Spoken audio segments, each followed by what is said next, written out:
estado compartiendo esta serie corta, 5 mensajes en el libro de Ruth, y necesitamos recordar que la familia de Elimelech y Noemí salió del lugar de Dios, de la tierra prometida, para residir en tierras paganas, para residir en Moab, tras la tragedia que les estaba golpeando. Pero allá la tragedia les golpea mucho más, ya que estando allá, el esposo muere, los hijos mueren y quedan solas Noemí y Ruth.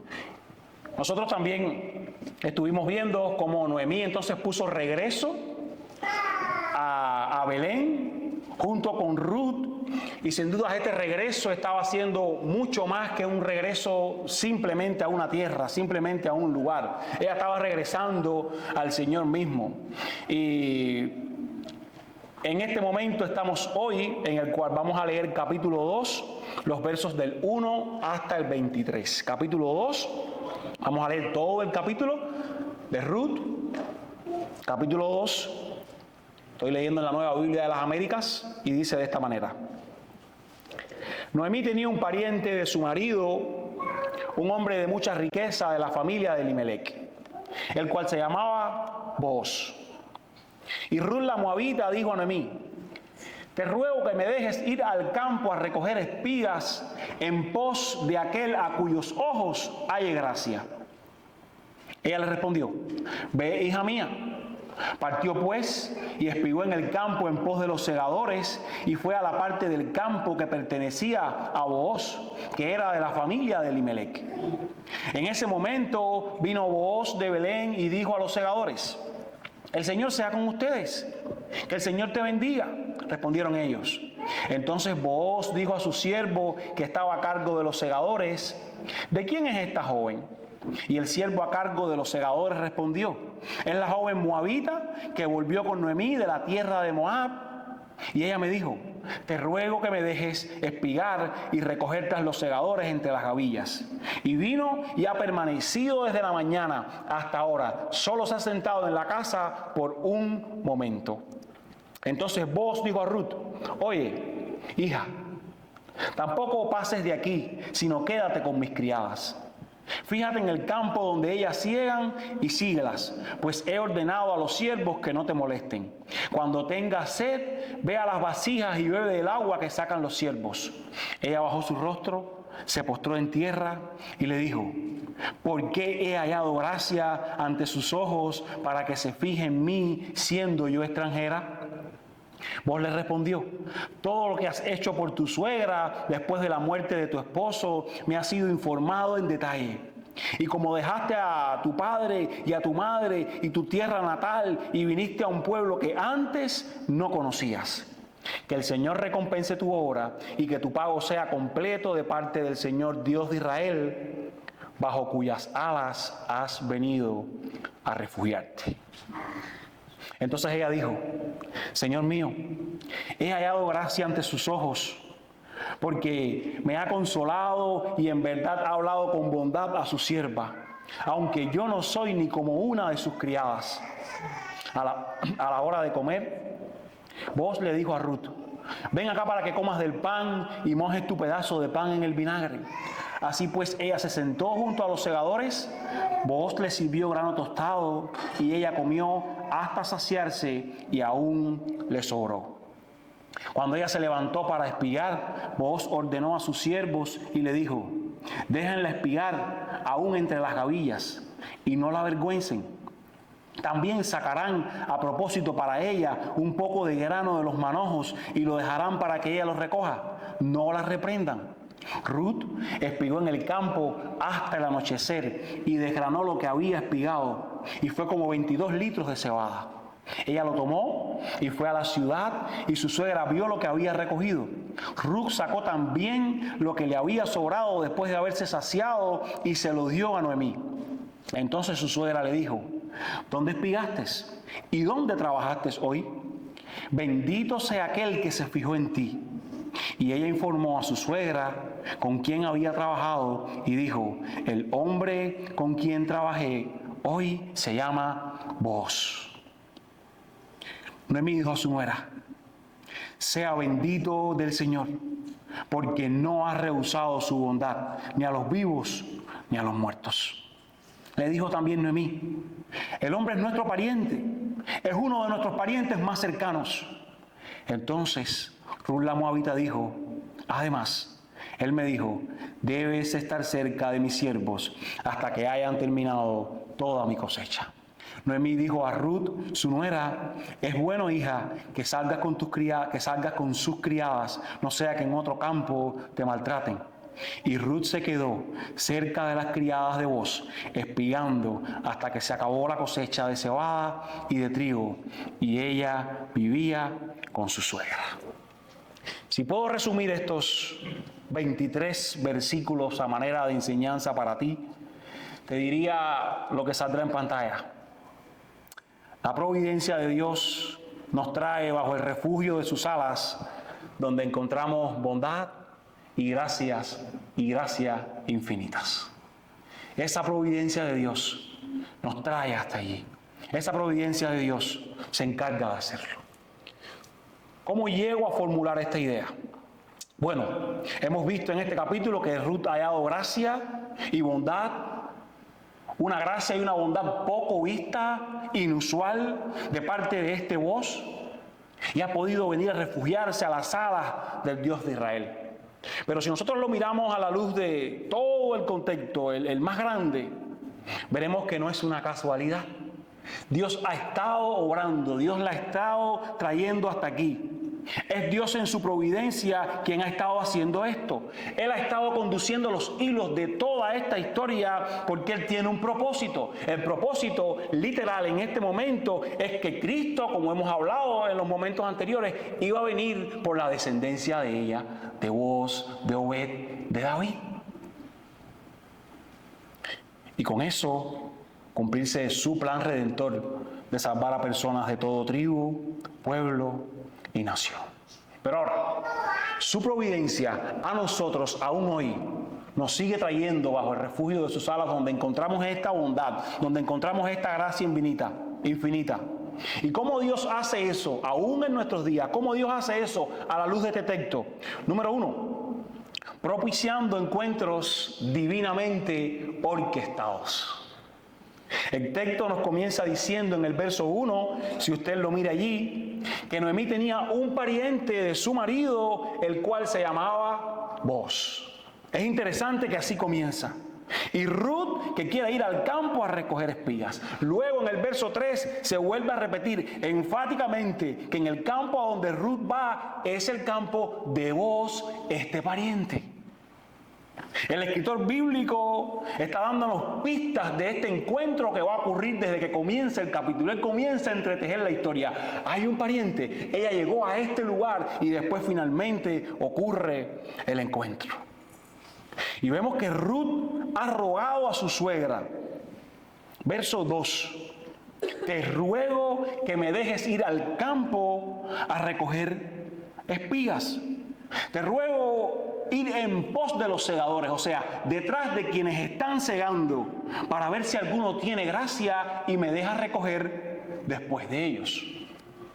Para poder explicar lo que Rut estaba pidiendo aquí, necesitamos salirnos un poco del libro y regresar a Levítico, donde había una ley establecida en Israel, Levítico 23-22, que decía: cuando sieguen la cosecha de su tierra, no segarán hasta el último rincón de ella, ni espigarán el sobrante de su cosecha, los dejarán para el pobre, para el extranjero. Yo soy el Señor su Dios. O sea, esto estaba haciendo ella. Ella estaba yendo tras los segadores para ver si alguien con gracia le permitía recoger. Deuteronomio 24:19 también había orientaciones específicas a los israelitas. Cuando ciegues tu cosecha en tu campo y olvides alguna gavilla en el campo, no regresarás a recogerla. Esta será para el extranjero, para el huérfano y para la viuda, para que el Señor tu Dios bendiga en toda obra de tus manos. Esto estaba haciendo ella. Así es que en el verso 3 nosotros encontramos que ahora Rut comienza a recoger estas espigas. Le ha sido concedido poder recoger allí como lo establecía la ley.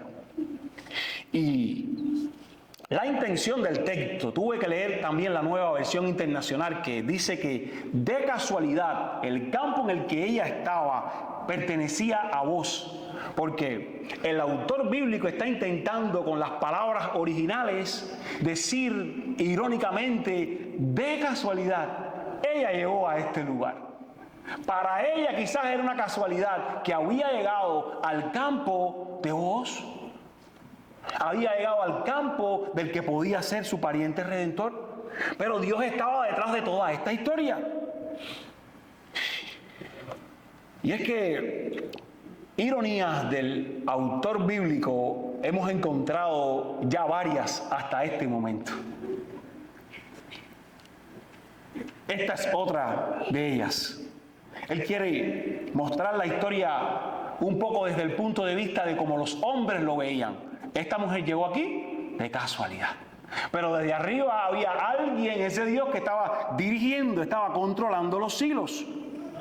Después, vuelve a ser casual también, que vos ese día pasó por ahí. Así que, primera casualidad, Ruth decide salir a cegar. Segunda casualidad, de tantos campos, y yo lo estoy diciendo también irónicamente, de tantos campos, ella llega a un campo, el campo de vos, el pariente redentor.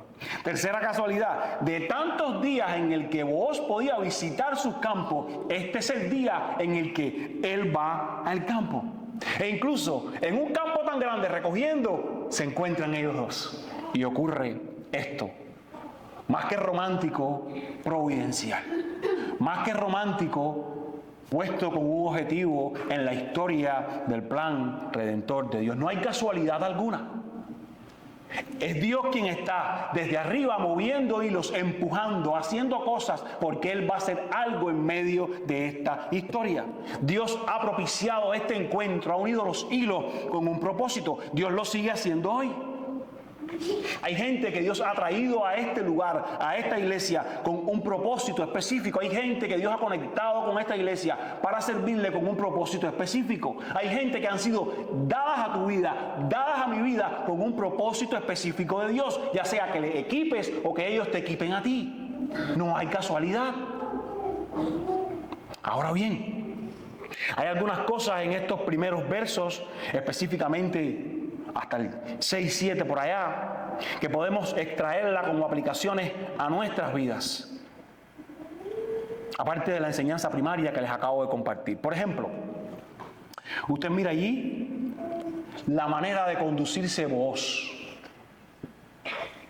Es una tremenda enseñanza para aquellos que tratan con personas, para aquellos que tienen empleados, para aquellos que están rozando con gente constantemente. Mire usted el texto, verso 4. Vino vos y dijo a los segadores. El jefe ha llegado, como muchos jefes no llegan, y dice, el Señor sea con ustedes. Y ellos le dicen, que el Señor te bendiga. Esto lo acentúa más el tiempo en el que están viviendo. Están viviendo en el tiempo de los jueces, donde cada cual hacía lo que más bien le parecía. Y nos encontramos a un hombre piadoso que se relaciona con sus obreros de una manera correcta, agradable, como verdaderamente debe ser. Y esto nos enseña a nosotros, como cristianos insertados en una sociedad, la importancia de la buena educación que hemos olvidado. Vos está siendo presentado como un gran ejemplo aquí de otras muchas cosas, pero con este punto en particular. Es más, esto de vos, de llegar y decirle a ellos, el Señor sea con ustedes, nos suena a aquella bendición sacerdotal que nos encontramos en Números, que Aarón pronunciaba. Si usted recuerda, Números 6, 22 al 24. Así bendecirán a los israelitas, les dirán, el Señor te bendiga y te guarde, el Señor haga resplandecer su rostro sobre ti y tenga de ti misericordia. Era muy loable lo que estaba haciendo. Este hombre es un padre espiritual, incluso de sus trabajadores. Y aquí traigo una aplicación en medio de todo esto que te he dicho. El hombre piadoso sobresale, guía a los suyos a adorar a Dios en lo cotidiano. Ese debemos ser cada uno de nosotros, en nuestros centros de trabajo, en nuestras casas, en las relaciones interpersonales, en nuestro vecindario, conocidos como esto. Debiera ser algo que por la obra de Dios somos empujados a hacer. Y lejos de ser moldeado por lo que el mundo, la cultura pueda llegar a hacer.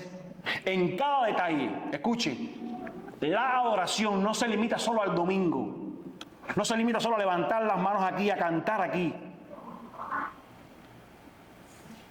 En lo cotidiano. Y hay más, porque este voz le vemos proveyendo para el forastero, le vemos protegiendo al necesitado. Él se condujo correctamente entre quienes le veían vivir. Otra enseñanza. Vos va y le pregunta al que estaba enfrente de los segadores, ahí en el texto, verso 5, él le dice a uno de sus siervos, ¿de quién es esta joven? Nunca la he visto. Y él le dice, esta es la joven que vino de Noemí, que vino con Noemí de Moab. Y miren lo que hace, lo que está diciendo el siervo. Dice, ella me rogó que le dejara recoger lo que sobraba tras los segadores entre las gavillas. Estas gavillas eran los manojos que se hacían con todas las espigas y se ponían allí para ser recogidos después. En este caso, de cebada, lo cual era un grano muy parecido al cereal.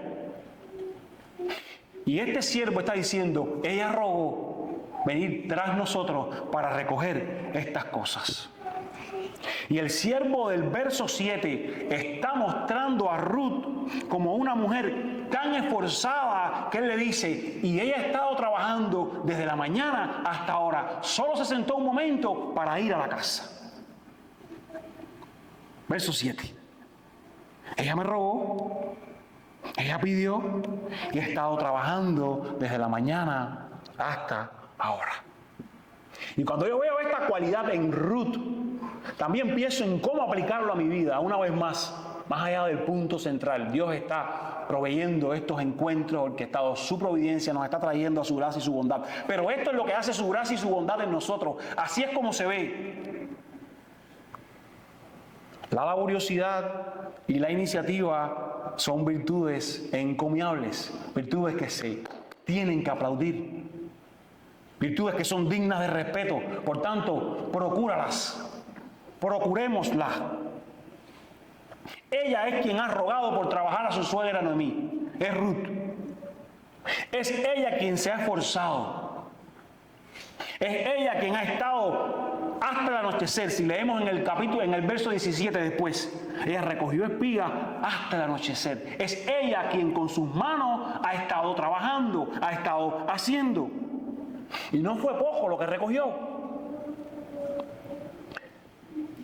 Y mientras yo veía a esta Ruth conducirse, vivir de esta manera, yo recordaba a la mujer virtuosa del Proverbio 31. Y amado, esto ocurre por la gracia, por la bondad de Dios trabajando en un corazón, pensando hoy en nuestros días incluso. Dios trayendo a nuestras cosas virtudes, haciendo en nosotros llamar la atención con nuestra manera de vivir hacia Él, de aquellos que nos ven vivir. Y de la manera que Ruth estaba siendo providencialmente conectada con vos por el Dios Altísimo, de esa misma manera también Esther, si usted recuerda la historia, es traída también al trono. Hay un momento en el que Mardoqueo y Esther están teniendo una conversación. Y Mardoqueo le dice, tú eres reina, y quizás para este propósito, quizás para esta hora, tú has llegado al reino. Quizás Dios te trajo a ser reina, no para que simplemente cumpliera con un sueño, no para que simplemente estuvieras aquí en la casa del rey, sino para que libraras al pueblo judío de lo que la vas a librar en los siguientes días. Dios providencialmente está poniendo fichas en la historia con el objetivo de cumplir su plan redentor, con el objetivo de cumplir su plan en tu vida, que es uno solo.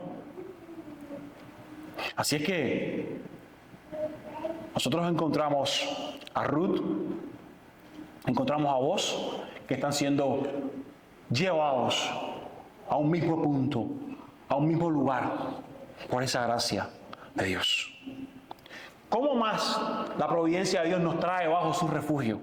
Número 2, versos del 8 al 17. Usando hombres y circunstancias que nos revelan su misericordia sin igual.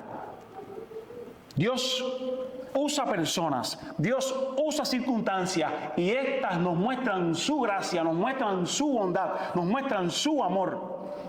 Y si usted recuerda, no está muy lejos, en el capítulo 1, el verso 8, Noemí, y usted lo puede mirar, Noemí dijo a sus 2 nueras: vayan, regrese cada una a la casa de su madre y que el Señor tenga misericordia, Hesed, de ustedes.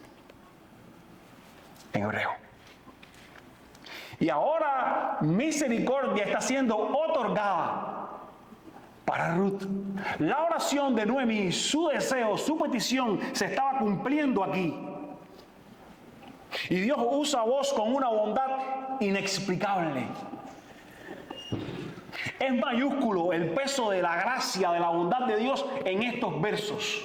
Es grande, es acentuado. Es un despliegue de bondad tan grande que solo puede tipificar la obra de Cristo en un futuro que salvaría al perdido.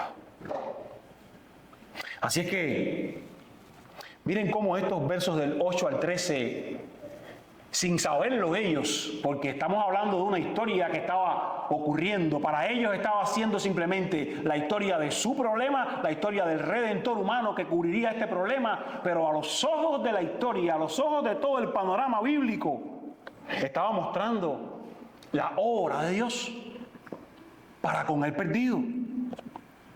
Mire usted cómo. Aquí es Boaz quien está tomando la iniciativa.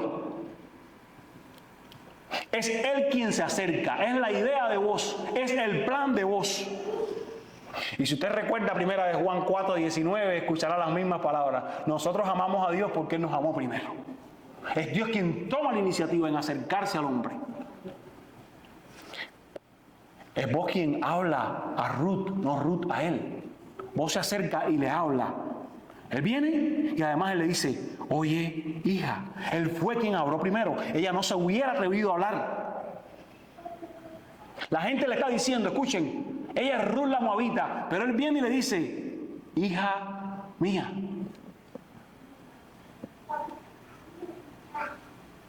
Y nosotros sabemos cómo también la voz de Dios habló a nuestra vida y venció la muerte. Lo otro que hace Boaz, que tipifica la obra de salvación en nosotros, es que Boaz le dio a ella un lugar seguro, le proveyó un lugar de confort. Boaz le dice, mírelo usted en el texto: quédate en este campo. No vayas a espiar a otro campo. Este es verso 8. Tampoco pases de aquí. Quédate con mis criadas. Aquí vas a estar segura. Aquí van a ser satisfechas tus necesidades. Los siervos no te van a molestar. Por cierto, en este tiempo de Jueces, una vez más, de tanta locura, él la estaba protegiendo del acoso que en otros campos, incluso en ese campo, podían haber. Es más, él le dice, miren usted con sus propios ojos en su Biblia, él le dice: quédate en este campo, cuando tengas sed, incluso ve a las vasijas y bebe del agua que sacan mis siervos. Bebe, si tienes sed, puedes beber nuestra agua. Él la está tratando como una israelita.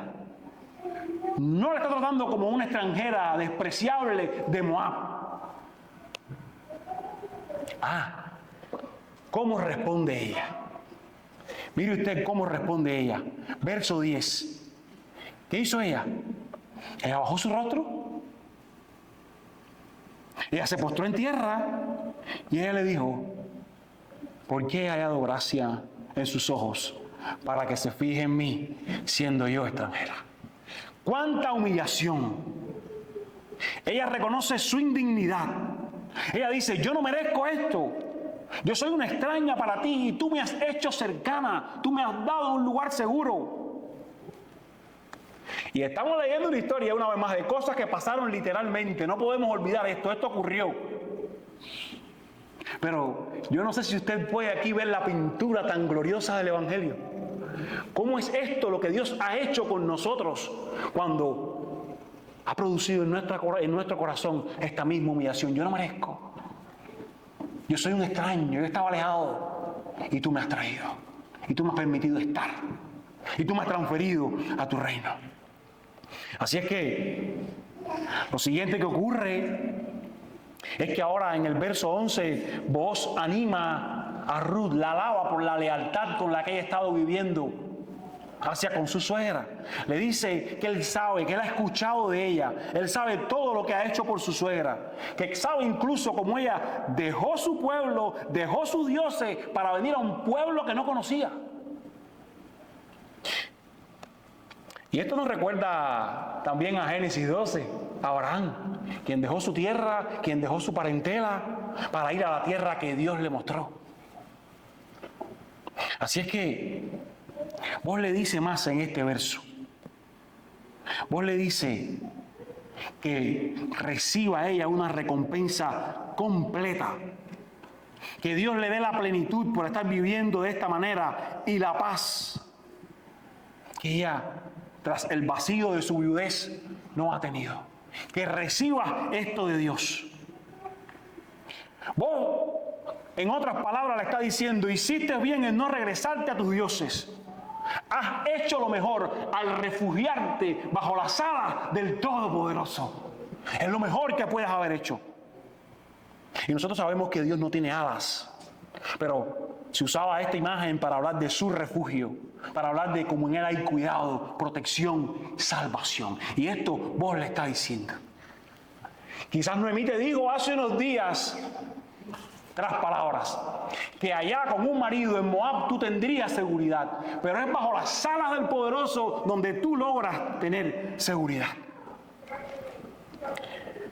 Estaba escuchando esta semana a Sujel Michelén hablar sobre este texto y él decía, el punto no es que Ruth se ha ganado el favor de Dios, sino que ha prometido Dios bendecir a todos los que se refugian en Él y Él es fiel a su propio nombre.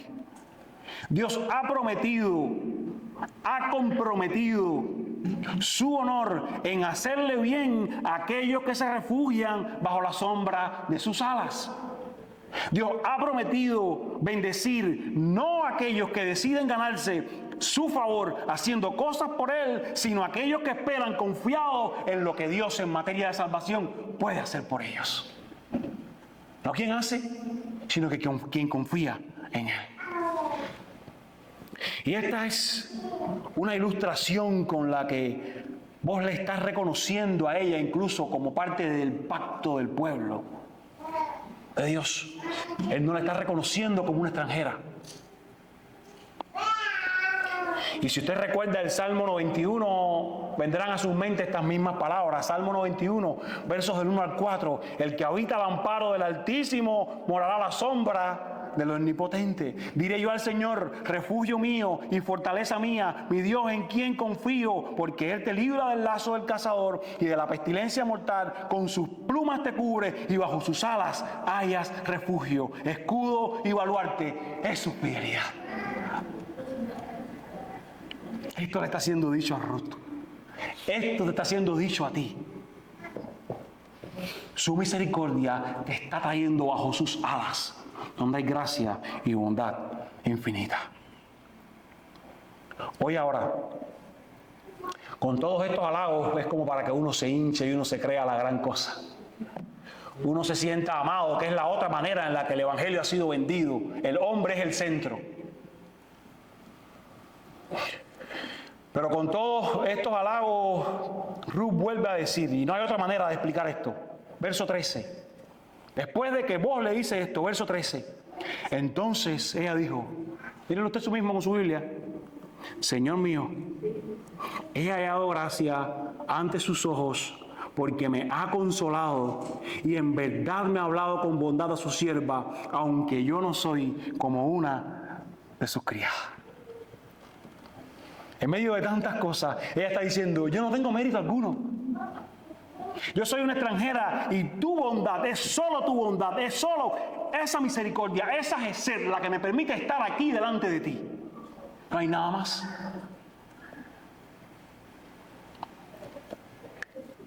Y una vez más, ahora que el Señor ha hecho, a veces se nos sube a la cabeza, sobre todo con todo lo que este mundo nos vende de quién somos nosotros.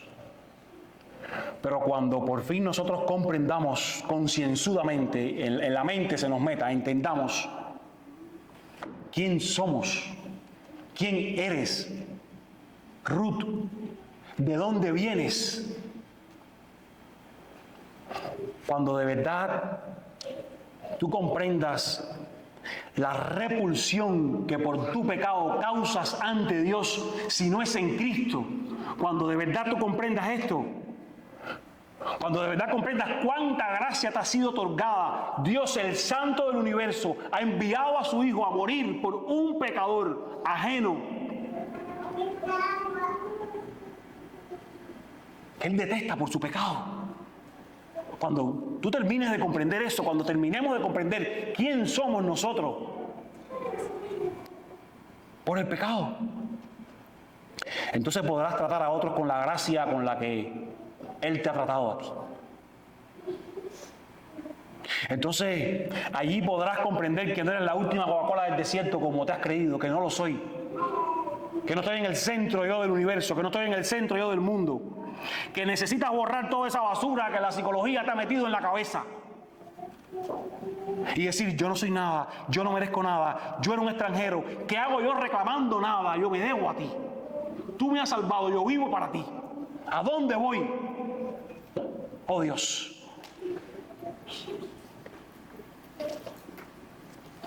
Y esta actitud, esa conducta es poco vista en nuestros días. Es poco vista en esta sociedad. Porque nosotros vivimos en una sociedad donde peleamos demasiado por nuestros derechos. Y esto ha hecho que nos lleguemos a creer más de lo que somos. Cada vez que en una disputa entre hermanos yo escucho decir a alguien, él no es mejor que yo, ella no es mejor que yo soy tal cosa, me sube y me baja, como decimos nosotros. Incluso decirlo habla mucho de lo que hay en el corazón, porque hay quien no lo dice y por dentro lo está creyendo. Eres Cristo delante del Padre que te ha salvado. No hay más méritos en nosotros. Y lo que hacemos, lo hacemos porque esa obra de gracia nos ha empujado a hacerlo. ¿Cómo reaccionas, amigo, hermano que me escuchas, ante la muestra de bondad que recibes? Esta es una buena manera de evaluar qué nos creemos nosotros. ¿Cómo reacciono cuando alguien me muestra bondad? ¿Tú crees que lo merece?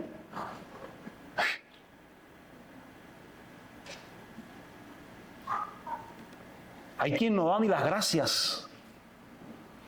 Y no es por mala educación, es por mala teología. Creen que merecen y digo, yo no tengo que dar gracias. Hay personas que a veces les estoy haciendo un favor, y no estoy hablando de nadie aquí, y yo siento sus exigencias, como que si yo se lo debiera. Y a veces le pongo para atrás, gracias.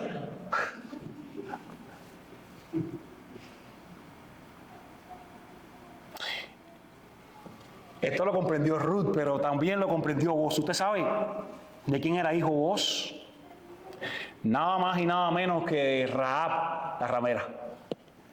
Aquella de Jericó que depositó su fe en Dios en el momento en el que estaba siendo conquistada la Canaán. Y ella también recibe un lugar por creer en ellos, por creer en ese Dios en la comunidad del pacto. Boaz sabía de gracia. Otro detalle de Boaz. Mire, verso 14, verso 15. Él la invita a comer y él la sienta en la mesa junto a los segadores. Mire qué detalle. Esto literalmente era un escándalo Pero él lo estaba haciendo, mostrando la gracia que el Mesías habría de mostrar. Esto es inusual. Este permiso es extraordinario. Él dice que le da pan para que lo moje en vinagre. Quizás este era un tanto diferente al nuestro, quizás un poco ácido, refrescante, pero quizás un poco diferente al nuestro. Y otro gesto de esa misericordia. ¿Quién le sirvió a Ruth? Mírenlo usted ahí en el verso 14. ¿Quién le sirvió a Ruth? ¿Quién le sirvió? Vos mismo. Vos mismo le sirve el grano tostado. Él mismo le dio de comer hasta que la sació y hasta que le sobró para llevar a su suegra. Amado, cuánta gracia que el Rey del mundo, trayéndolo a Cristo, te haya servido hasta saciarte. Él mismo, con sus manos laceradas, Él mismo con su cuerpo abatido, vino a servirte. Él mismo puso su tabernáculo entre nosotros, enviado por el Dios Padre. Y en pantalla debe salir cuánta gracia que ese Rey del mundo te haya servido. Vos le sirvió, Él no mandó a otro, Él mismo lo hizo. El Padre no mandó un ángel, mandó a su Hijo amado a servir al pecador. Cuánta gracia una vez más que el Rey del mundo te haya servido. Y nosotros a veces sacándole cuentas a Dios. Usted sabe, usted saca cuentas a la gente, pero a Dios, este vino a servir. Y eso es lo que debe motivar nuestro servicio a Él. Escuche, no una obediencia ni al pastor, ni al liderazgo, ni a nadie. Él me amó primero, Él me sirvió, yo vivo para servirle ahora. Cuando esto se entiende, usted puede servir confiado. Aun cuando no tenga las mejores condiciones, aun cuando se complique esto, se complique aquello. Usted sirve porque la gracia de Dios le ha servido a usted. Le motiva a servir ese amor, esa gracia, no el compromiso con ningún hombre. Un último detalle de la bondad de vos.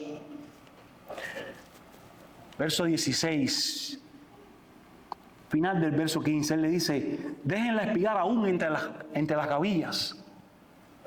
Recuerden, ella podía venir por ley tras los segadores. O sea, el segador iba tomando, iba dejando y ella podía venir tras él cuando hubieran terminado. Pero vos está diciendo, déjenla meterse entre ustedes a recoger, entre ustedes. ¡Cuánta gracia!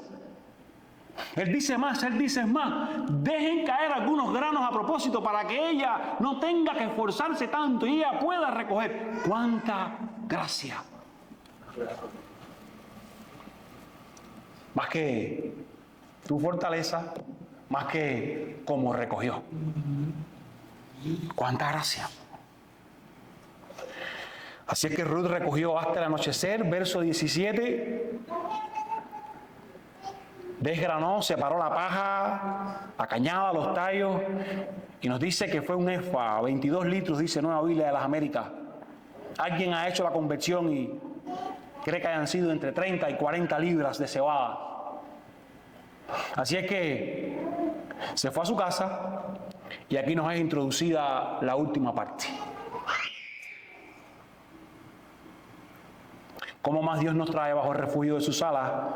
Versos del 18 al 23, llevándonos a reconocer nuestros pecados e ignorancia. Y el primer bloque nos estaba hablando del ejemplo de Ruth. El segundo bloque nos estaba hablando del ejemplo de Boaz. Pero ahora vamos a aprender del ejemplo de Noemí.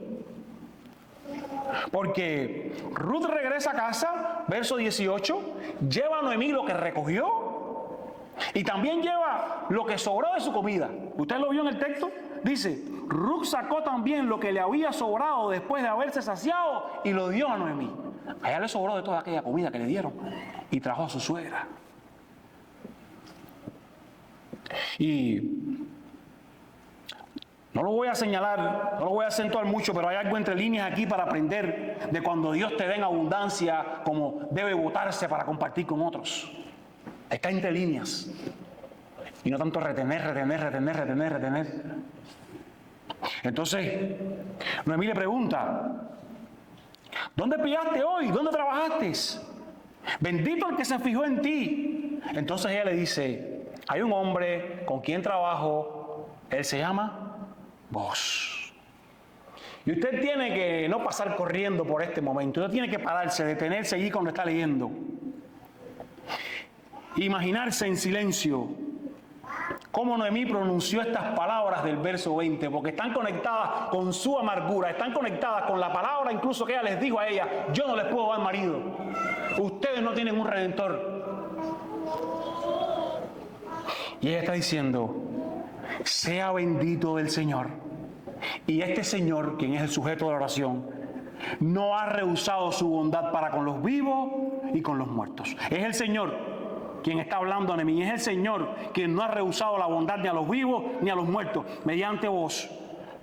Dios no ha dejado de mostrar su amor confiable y leal, como ella había rogado en el verso 1:8. Misericordia para Ruth. Y Noemí en este momento está corrigiendo su teología. ¿Recuerdan que hablamos el sermón anterior?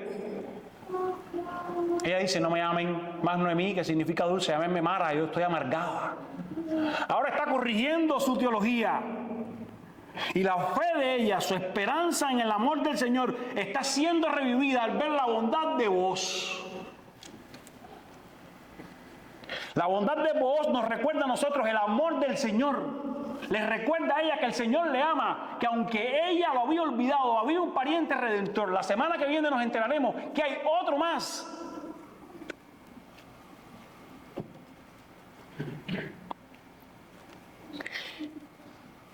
Y como la bondad de Boaz les recordaba a ella que Dios le amaba, el amor de Cristo en la cruz nos recuerda a nosotros el amor de Dios cada día. Cada día vemos su bondad y decimos gracias a Dios. Gracias a Dios. Porque Dios es fiel y no olvida a quien ama.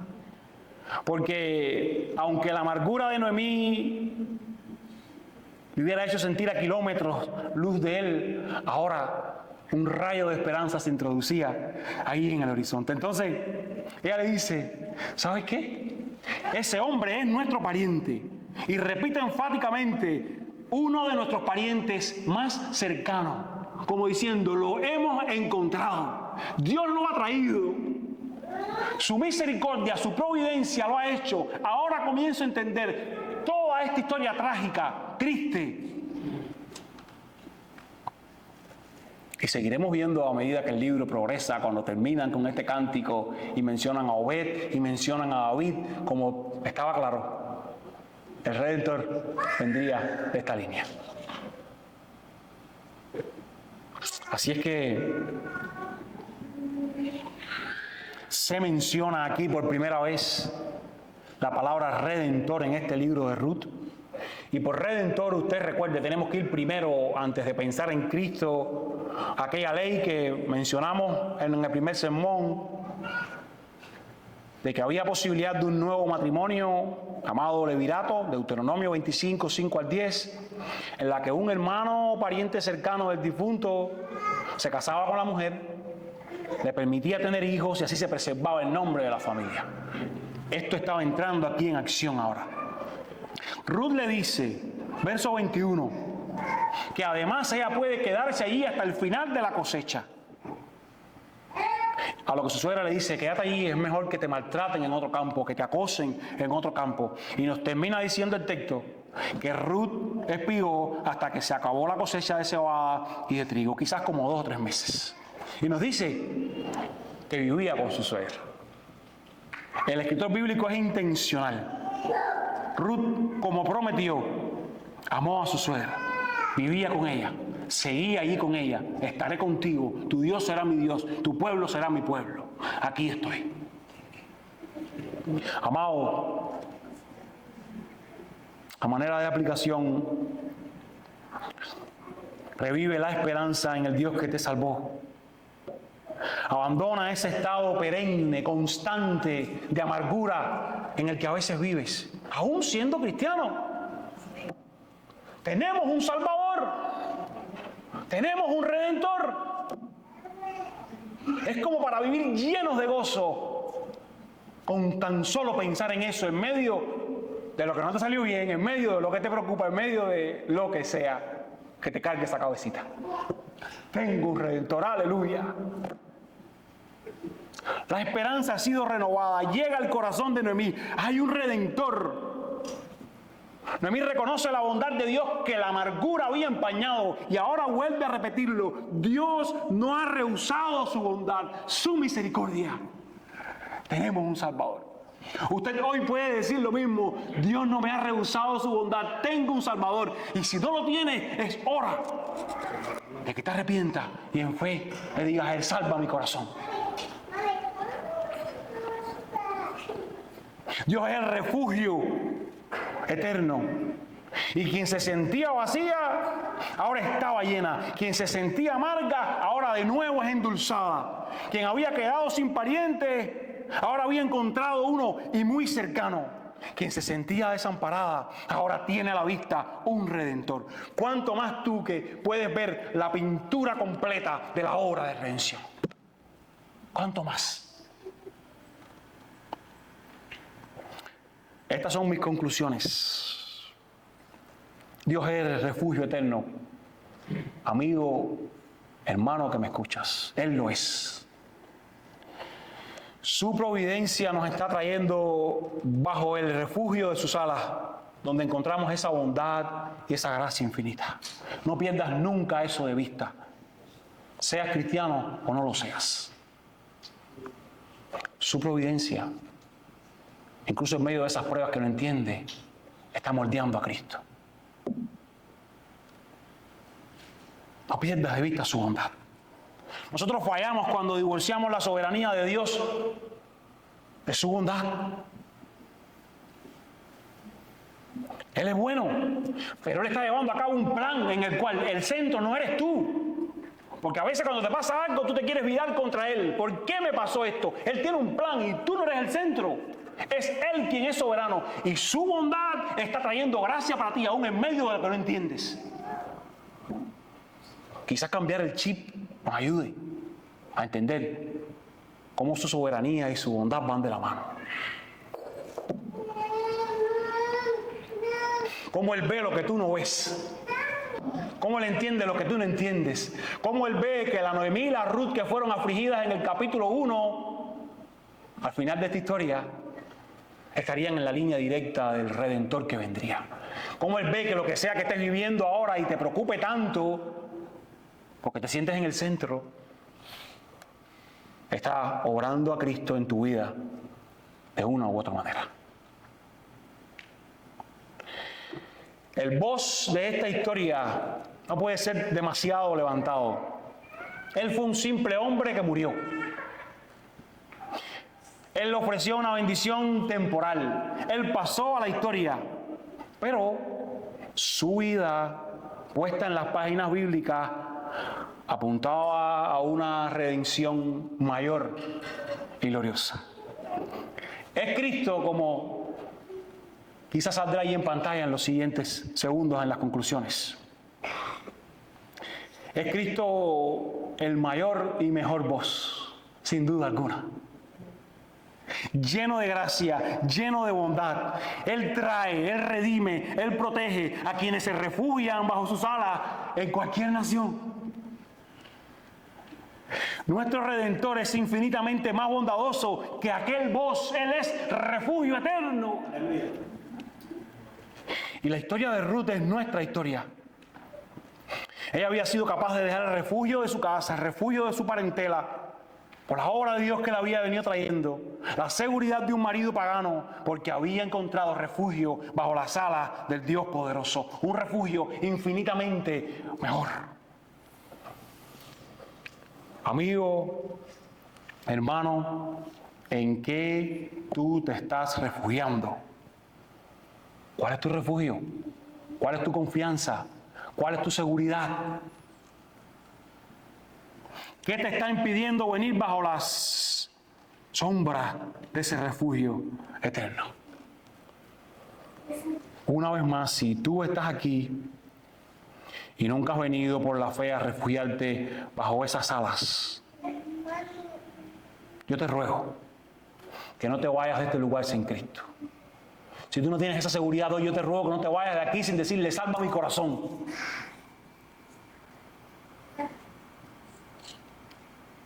Sin decirle, yo necesito ese Redentor. No te vayas de aquí sin esperanza. No te vayas de aquí sin Dios. Arrepiéntete de los pecados que contra Él has cometido hasta hoy. Confía en ese bendito Redentor. Dios es ese refugio eterno. Y si tú eres su hijo, pero las circunstancias que estás viviendo, sea cual sea, te han amargado y no te dejan confiar en Él, mira al cielo. Levanta tu vista. Dios es refugio eterno.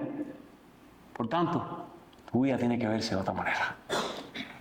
Su providencia te está trayendo bajo el refugio de sus alas. Ahí encuentras bondad y gracia infinita.